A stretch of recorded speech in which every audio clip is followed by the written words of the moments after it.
Dans l'immensité du cosmos, les étoiles naissent, brillent, évoluent, puis meurent.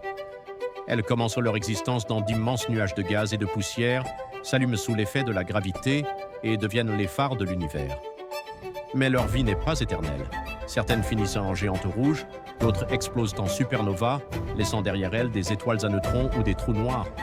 Et pourtant, même dans leur mort, elles donnent naissance à de nouveaux mondes.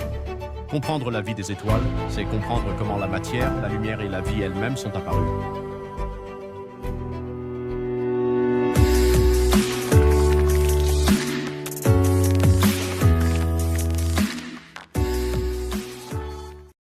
Dans l'immensité de l'univers, les étoiles naissent dans des régions particulières, les nébuleuses. Ce sont d'énormes nuages interstellaires composés principalement d'hydrogène, mais aussi de poussière et d'autres gaz. Ces nébuleuses peuvent s'étendre sur plusieurs années-lumière et sembler totalement calmes à l'œil nu, mais en réalité, elles sont le théâtre de bouleversements cosmiques. Tout commence quand une partie de la nébuleuse devient instable. Cela peut être causé par une onde de choc d'une supernova voisine ou simplement par des perturbations gravitationnelles. Cette instabilité provoque l'effondrement d'un fragment du nuage sur lui-même, entraîné par la gravité. À mesure que la matière s'effondre, elle se compacte, sa densité augmente et la température grimpe fortement au centre. Ce noyau en formation s'appelle une proto-étoile. Il continue à attirer de la matière autour de lui, formant un disque d'accrétion. La proto-étoile grossit, chauffe encore, mais n'est pas encore une vraie étoile. Elle brille légèrement, mais ce n'est pas encore dû à la fusion nucléaire. Ce n'est que lorsque le cœur atteint environ 10 millions de degrés que les conditions deviennent suffisantes pour déclencher la fusion de l'hydrogène en hélium. C'est à ce moment-là qu'une véritable étoile naît. Elle commence à produire sa propre énergie par fusion nucléaire et entre dans ce qu'on appelle la séquence principale, une phase stable où elle restera la majeure partie de sa vie. Son éclat n'est plus seulement dû à la gravité ou à la chaleur de l'effondrement, mais à un feu intérieur, un four nucléaire qui pourra brûler pendant des milliards d'années. Chaque étoile, petite ou massive, commence donc sa vie dans la poussière froide d'une nébuleuse, dans un combat entre la gravité qui veut la faire s'effondrer et l'énergie qu'elle libère pour s'en défendre.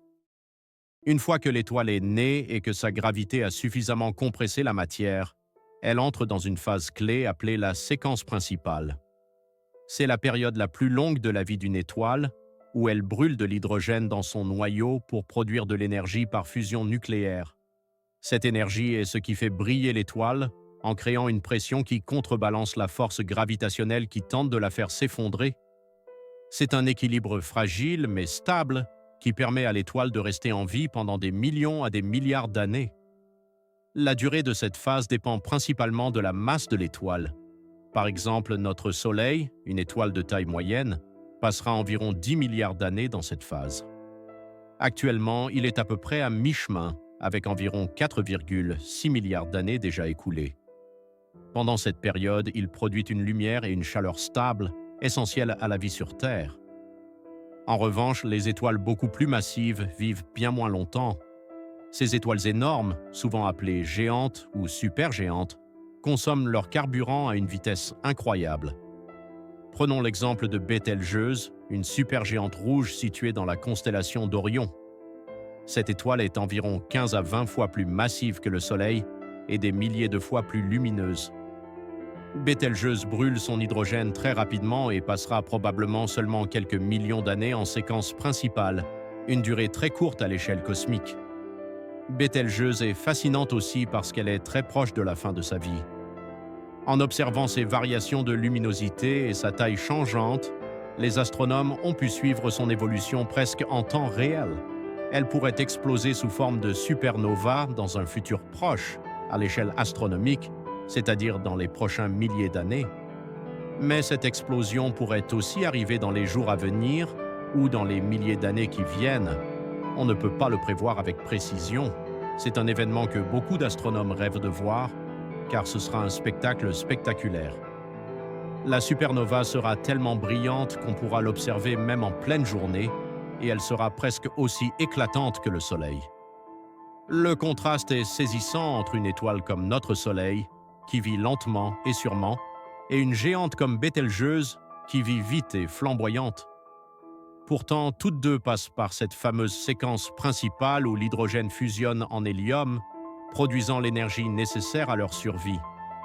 Durant cette phase, l'étoile produit un vent stellaire, un flux de particules qui influence son environnement. Ce vent peut façonner le milieu interstellaire, influencer la formation de nouvelles étoiles et même impacter les planètes autour. Par exemple, le vent solaire créé par notre Soleil protège la Terre en repoussant les rayons cosmiques dangereux. Mais cette période ne dure pas éternellement. Une fois que l'étoile a brûlé la majeure partie de son hydrogène, le combustible commence à manquer dans le noyau. Cette rupture de l'équilibre va déclencher une série de transformations qui mèneront à la fin de la vie de l'étoile. Et là, encore une fois, tout dépendra de sa masse initiale. Étoiles moyennes comme le Soleil suivront un chemin différent de celui des géantes massives. Bien que les étoiles à neutrons restent mystérieuses, elles sont au cœur des recherches en astrophysique moderne, car elles poussent nos connaissances aux limites de la matière et de la physique. Si la masse restante après l'explosion est encore plus grande, le cœur de l'étoile s'effondre complètement sous sa propre gravité, formant ce que l'on appelle un trou noir. Ces régions de l'espace-temps sont tellement denses que la gravité y est extrême, empêchant même la lumière de s'en échapper, d'où leur nom de noir. Depuis des décennies, ces objets énigmatiques fascinent et défient les scientifiques qui cherchent à comprendre leurs propriétés uniques et leurs effets sur l'univers.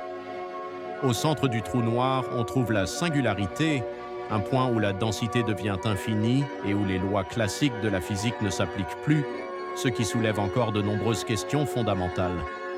Autour de cette singularité s'étend une frontière invisible appelée l'horizon des événements. Cet horizon marque la limite au-delà de laquelle rien ne peut s'échapper, pas même la lumière. Si un être humain s'aventurait au-delà de cette limite, il serait soumis à une force gravitationnelle tellement intense qu'il serait étiré et comprimé dans un phénomène connu sous le nom de spaghettification, où le corps est allongé comme un filament. C'est une perspective à la fois terrifiante et fascinante qui illustre la puissance extrême des trous noirs. Par ailleurs, certains chercheurs avancent des hypothèses encore plus étonnantes concernant la nature des trous noirs. Parmi ces théories, l'idée que les trous noirs pourraient être des trous de verre ou ponts d'Einstein-Rosen est particulièrement fascinante. Ces ponts hypothétiques seraient sans des tunnels reliant des régions distantes de l'espace-temps. Dans le film Interstellar, un des personnages principaux illustre de manière très claire ce concept de trou de verre. Là, le voilà. C'est le trou de verre, là. J'ai entendu, pas la peine de le postillonner. C'est une sphère. Évidemment, tu croyais que ce serait un simple trou? Non, c'est juste que j'ai vu un tas de graphiques et tout, Sur les graphiques, ils veulent montrer comment ça marche. D'après eux, si tu veux aller d'ici à là, et que c'est trop loin, alors un trou de verre courbe l'espace comme ça, ce qui te donne un raccourci vers une dimension supérieure. D'accord? Alors pour l'illustrer, ils ont figuré un espace en 3 dimensions, en 2 dimensions, ce qui nous donne un trou de verre en 2 dimensions. Un cercle. Et c'est quoi un cercle en 3 dimensions? Une sphère. Ouais, tout juste. Un trou sphérique. Ces trous de verre pourraient, en théorie, permettre des voyages à travers l'espace et le temps, défiant ainsi notre compréhension actuelle de la physique. Enfin, la théorie des trous blancs vient compléter ce tableau énigmatique. Ces objets, opposés aux trous noirs, seraient des régions de l'espace-temps qui expulsent matière et énergie au lieu de les absorber. Leur existence n'a cependant jamais été confirmée, mais les trous blancs continuent de susciter l'intérêt et la curiosité des scientifiques, car ils pourraient apporter des réponses sur la dynamique de l'univers et sur la nature même de l'espace-temps. L'étude des trous noirs, trous de verre et trous blancs représente un des domaines les plus fascinants de la recherche astrophysique, à la frontière entre science et philosophie. Comprendre la vie et la mort des étoiles, c'est plonger dans les forces les plus puissantes de l'univers. De leur naissance dans les nébuleuses jusqu'à leur effondrement final, elles façonnent la matière, influencent la gravité et nourrissent les grandes théories modernes. Pulsars, trous noirs, supernovas. Alors restez connectés pour être au courant des actualités. Merci d'avoir regardé la vidéo et n'oublie pas le like et l'abonnement car l'ère spatiale ne t'attendra pas pour continuer son envol.